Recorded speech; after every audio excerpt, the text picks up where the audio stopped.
एक बार की बात है। एक राजा था जिसका नाम था आर्किडे। वो अपनी प्रजा को बड़े प्यार से रखता था और उसकी प्रजा को भी उसकी फिक्र थी। प्रजा राजा के शासन काल में बहुत खुश थी और उसकी तारीफ करती थी। आप सोचते होंगे कि ऐसे में कोई भी राजा खुश ही रहेगा, पर आर्किडे ऐसा नहीं था। उसका यही गुण उसे सबसे ताकतवर, बुद्धिमान और अच्छा शासक बनाता था। तारीफ के लिए शुक्रिया। आप हर तरफ से काबिल हैं महाराज। भले राजा में हर वो गुण था जो उसे महान बनाता, पर उसके पास कोई सुख दुख बांटने वाला नहीं था। मतलब के एक रानी। राजा ने कई राज्यों में ढूंढा कि उसे अपने लायक कोई रानी मिल जाए, पर उसे कोई पसंद ही नहीं आई। हर बार कुछ ऐसा होता। आपने उसे क्यों जाने दिया? उसे मेरा एक भी मजाक समझ में नहीं आया। उसे इतना भी नहीं पता कि कहाँ और कब हंसना है। तो आपको कैसी रानी चाहिए ये बताइए। कोई ऐसी लड़की जो सबसे अलग हो, समझदार हो और हंसमुख हो। समझ रही हो ना? पता नहीं मुझे ऐसी लड़की कब मिलेगी। एक दिन राजा ने समुद्र किनारे व्यापारियों के जहाज को देखा। वो सोचने लगा कि वो व्यापारी कितने खुशकिस्मत हैं जो रोज नए रोमांच पर निकल जाते हैं। वैसे मैं सोच रहा हूँ क्यों ना किसी समुद्री लुटेरी से शादी कर लूं। मुझे नहीं लगता कि इस फैसले से आपकी प्रजा खुश होगी। सही कहा। आर्किडे के मन में व्यापारियों को देखकर एक विचार आया। समुद्र के व्यापारी तो दुनिया भर में घूमते हैं। शायद वो ऐसी किसी राजकुमारी को जानते हो जो मेरे लायक हो। फिर आर्किडे व्यापारियों से मिलने उनके जहाज पर गया और उसने उन्हें अपनी परेशानी बताई। ऐसी लड़की जो आपके लायक हो महाराज। राजकुमारी हेलेना कैसी रहेगी? वो यहाँ से दूर एक पश्चिमी राज्य में रहती है। मैंने सुना है कि वो अपनी सुंदरता के लिए पूरे राज्य में जानी जाती है। और हो भी क्यों ना, आखिर जादूगर की बेटी जो है। ऐसा है तो उसने अब तक शादी क्यों नहीं की? हमने उनके बारे में बहुत अजीब पर दिलचस्प किस्से सुने हैं कि वो आज तक किसी के हाथ नहीं आई। मतलब भाग जाती है? नहीं, असल में मैंने कहा था कि हाथ नहीं आती। अब पता नहीं ये कितना सच है, पर सुनी सुनाई बात है। ये बात सुनकर राजा आर्किडे सोच में पड़ गया और काफी खुश भी हुआ। तो ये तय रहा, मैं राजकुमारी हेलेना से मिलने जाऊंगा। पर महाराज, आपके राज्य से उनके राज्य तक पहुंचने में आपको 10 साल लग जाएंगे। क्या कहा? और वापस आने के लिए 10 साल और। मजाक मत करो। ये बात सुनकर राजा का दिल टूट गया। अब ये क्या अजीब मुसीबत है। राजा व्यापारियों को उनका इनाम देकर अपने राज्य वापस लौट आया।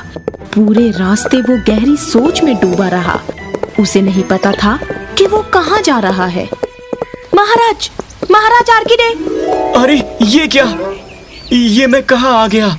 चलते चलते वो एक खेत में जा पहुंचा जिसमें गेहूं की खेती थी।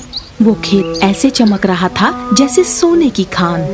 इस खेत का किसान जरूर कोई मेहनती और ईमानदार आदमी है। राजा ने इधर उधर देखा और उसे फसल के बीच से 4 लोग उस खेत में काम करते दिखाई दिए। उन लोगों ने जब राजा को अपने पास आते देखा, वो हैरान होकर खड़े हो गए। तुम जानते हो ये खेत किसका है? ये खेत हमारा है महाराज। हम चारों भाई एक छोटे से किसान परिवार से हैं। हम मेहनत से खेती करते हैं और इसके अलावा हम चारों भाइयों की अपनी अपनी कुछ अलग खासियत है। ओह, इनकी कहानी तो मजेदार है। पूछो पूछो, ऐसी क्या खासियत है? मतलब प्लीज पूछिए ना महाराज। मेरी गुजारिश के बाद राजा ने उनसे उनकी खासियत के बारे में पूछा। तो उनमें से सबसे बड़े भाई एडमंड ने बताया कि वो सबसे ऊंची इमारत बना सकता है जहां से सारी दुनिया के राज देखे जा सकते हैं। दूसरे भाई कोस्त्या ने बताया कि वो सबसे तेज चलने वाला समुद्री जहाज बना सकता है जिससे कुछ ही समय में कई मील दूर तक पहुंचा जा सकता है। मुझे यकीन नहीं, तुम झूठ बोल रहे हो। पर बात में दम तो था। तीसरे भाई डीमियन ने बताया कि उसके हाथ से कोई भी जीव जंतु नहीं निकल सकता। उन्हें पकड़ने के लिए वो कोई भी औजार बना सकता है। वो चाहे कहीं भी गिरे पर रहेगा उसके साथ ही। तुम्हारी बातों पर मुझे यकीन नहीं हो रहा है। और तुम्हारी क्या खासियत है बताओ? सबसे छोटे भाई ओरल ने बताया कि वो किसी का भी दिल आसानी से जीत सकता है, चाहे इंसान हो, जानवर या कोई पंछी। तुम सबकी खासियत मुझे बहुत ही अनोखी और मजेदार लग रही है। राजा ने उन चारों भाइयों को हैरानी से देखा और सोचने लगा, क्यों महाराज, है ना बढ़िया? हाँ? आपको नहीं लगता कि ये चारों भाई राजकुमारी हेलेना से मिलवाने में आपकी मदद कर सकते हैं? ओहो! राजा आर्किडे ने चारों भाइयों को अपनी इच्छा बताई और वो चारों भाई मदद के लिए राजी हो गए। अगले दिन सुबह तीनों भाई काम के लिए तैयार थे। उन्होंने राजा से जो जरूरत का सामान मांगा वो उन्हें मिल गया, जैसे मजबूत पत्थर, काफी सारा लोहा और भी बहुत सारी चीजें। एडमंड ने इमारत बनाने का काम शुरू कर दिया और उसने 3 दिनों में इमारत बनाकर तैयार कर दी। अरे ये तो कमाल का हुनर है। इमारत का काम खत्म होते ही राजा आर्किडे और एडमंड दोनों कोस्त्या के पास गए। मैंने तुम्हारे भाई को एक अजीबोगरीब आकार का जहाज बनाते हुए देखा। जी हाँ, वो ऐसा जहाज बनाता है जो आमतौर पर आपको कहीं नहीं दिखेगा। यही तो उसकी खासियत है। और सचमुच जैसे ही वो समुद्र के किनारे पहुँचे, उन्होंने देखा कोस्त्या अपना जहाज बना चुका था। वो वाकई अजीब दिख रहा था।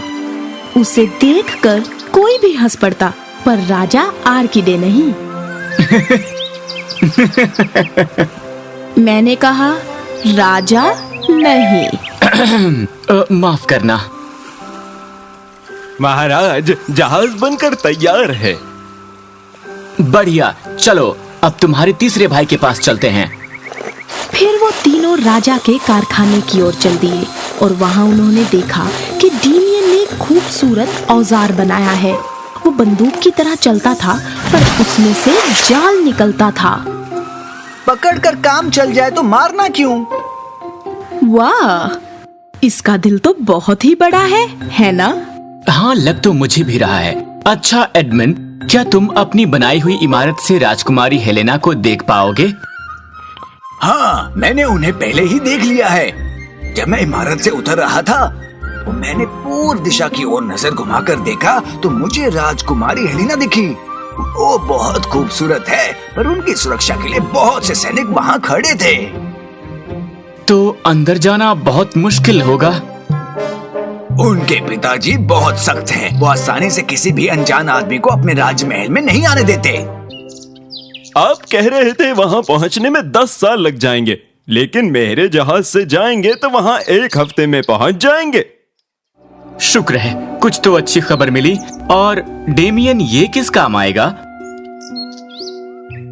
मैं आपको अपने इस औजार की मदद से किसी भी मुसीबत से बचा सकता हूँ महाराज। बहुत खूब। अब तो सिर्फ एक ही मुसीबत है। पहरेदार है ना महाराज? याद है मैंने आपसे कहा था मैं किसी का भी दिल आसानी से जीत सकता हूँ। इससे मैं महल के अंदर आपको आसानी से ले जा सकता हूँ।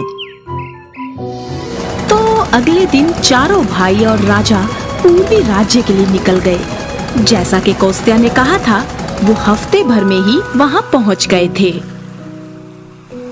अब हमें महल में जाना चाहिए। ओरेल! ओरेल! इस वक्त आप एक छोटे बच्चे की तरह बहुत प्यारे लग रहे हैं। ओरेल, ये बातें राजकुमारी हेलेना के लिए बचा कर रखो। जी महाराज। इसके बाद वो सब राजमहल पहुँचे और पहुँचते ही ओरल ने अपना काम शुरू कर दिया। लगता है पहरेदार मान गए हैं, पर क्या सच में वो हमें जाने देंगे? वो देखो, ओरेल इशारा करके हमें बुला रहा है। हमें अब चलना चाहिए। हैरानी की बात थी, पर बड़ी आसानी से राजा आर्किडे और चारों भाई राजमहल के अंदर चले गए। ये बच्चा तो वाकई कमाल का है। जब तक वो राजा के पास नहीं पहुंचे तब तक औरल राजमहल में हर किसी को जो भी उसके रास्ते में आया अपनी मीठी मीठी बातों में फंसाता रहा। तुम सब यहाँ तक पहुँचे कैसे? मेरे पहरेदार कहाँ हैं? हे महाराज, हम तो साधारण से व्यापारी हैं जिन्होंने आपके विशाल महल के बारे में सुना था और हमें लगा इतने विशाल राज्य का राजा जरूर कोई बहुत ही महान व्यक्ति होगा। औरल ने आसानी से जादूगर को अपनी बातों में फंसा लिया था। वो राजा की तारीफ करता रहा और राजा तारीफ सुनकर खुश हो गया। आपको कुछ ये अजीब नहीं लग रहा महाराज? हाँ, ओह माफ करना, मेरा ध्यान कहीं भटक गया था। पर कैसे? ओह, राजकुमारी हेलेना की खूबसूरती देखकर। मानना पड़ेगा, उनकी खूबसूरती के बारे में जितना सुना था सच था। उन सबको अंदर आया देखकर राजकुमारी हैरान थी। महाराज, अगर आपकी इजाजत हो तो हम आपकी बेटी से बात कर सकते? नहीं, मेरा मतलब मुझे पता है महाराज कि आप बहुत ही समझदार और महान राजा हैं, है ना? राजा ने आज्ञा दे दी। औरल राजकुमारी हेलेना को अपनी बातों में फंसाने लगा। वो उसकी आंखों की तारीफ करने लगा। औरल की बातें सुनकर राजा आर्किडे भी शर्म के मारे लाल हो गए थे, पर राजकुमारी हेलेना पर उसकी बातों का कोई असर नहीं हुआ। सुनो मिस्टर, तुम्हारी तरह बहुत से लोग मेरी तारीफ कर चुके हैं, पर इन सब बातों से तुम मेरा दिल नहीं जीत सकते, समझे? अरे वाह! ये सुनकर राजा आर्किडे और चारों भाई हैरान हो गए। ऐसा मेरे साथ पहली बार हुआ है। ओह नहीं, अब हम क्या करें? मुझे कुछ समझ नहीं आ रहा।